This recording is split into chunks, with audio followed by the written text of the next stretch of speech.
Okay guys, this is part 3 of the snake bow build along, and when I left you I had shown you in the working limbs the cutouts I was going to do, and I have done those reduction of the belly wood, the cutout of the belly wood, and I have tapered. This would be the handle, working limb, and then the cutout is gone with a taper into the static limb, which is going to actually be very short here. It's almost a static tip. It is not an equal limb length compared to the other one. I also reduced the overall thickness of the tips and the handle. You might notice there's a little less wood there than when we started. I also tapered in here's the handle area, and fading out into the working limb, fading back out to the static tip. You can see the static tips, though they are very narrow, are very thick compared to the working limb. And that's what's going to keep them from bending. But the bow is bending a little bit. However, I want you guys to look at something. I'm going to here are my original. I'll show you. Here's the other tip. Very narrow, but much thicker than the working limb. And there was the fade out into the working limb. The fade into the handle. Handle, fade, and then the other fade out there.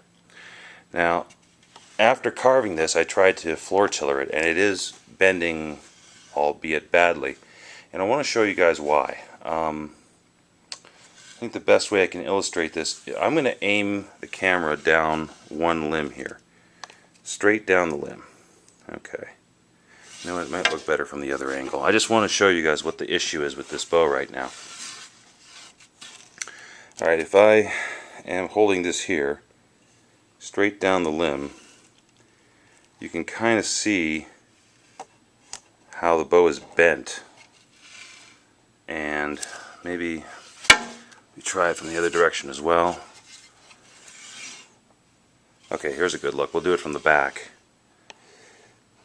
This would be straight down the bow here. Alright, let me see if I can.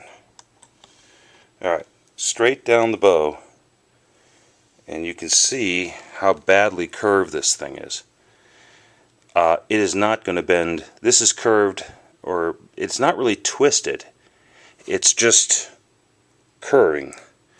Now there's a certain amount of curve that you can get away with, and you can actually use to your advantage if the bow will otherwise pull straight back.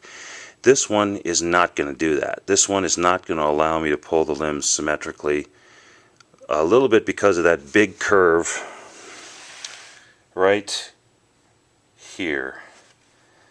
And I'm going to need to make a little bit of a change in the direction that this bow is set up.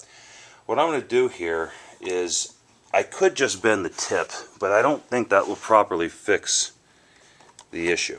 What I'm going to try to do is actually bend the handle right about where the fade is.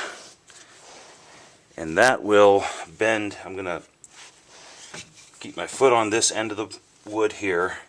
I'm going to put my hand on this side. I'm going to heat this up. And I'm going to try to get this to come out straight in this direction like this. And that should take care of a good, if not take care of the problem, it'll take care of a majority of the problem. And then I can finish it off by just bending the tips a little bit, which is actually very easy. The problem here is this is probably I didn't leave a lot of room for error in this part of the bow.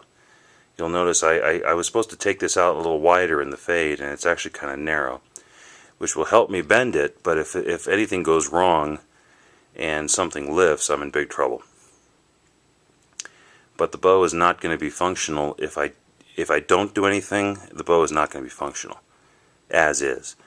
So I'm just going to try to heat bend this out, and then I'm going to come back and show you if it works, It works or doesn't work. The next video I will show you what the end results were and why it was so important to do that.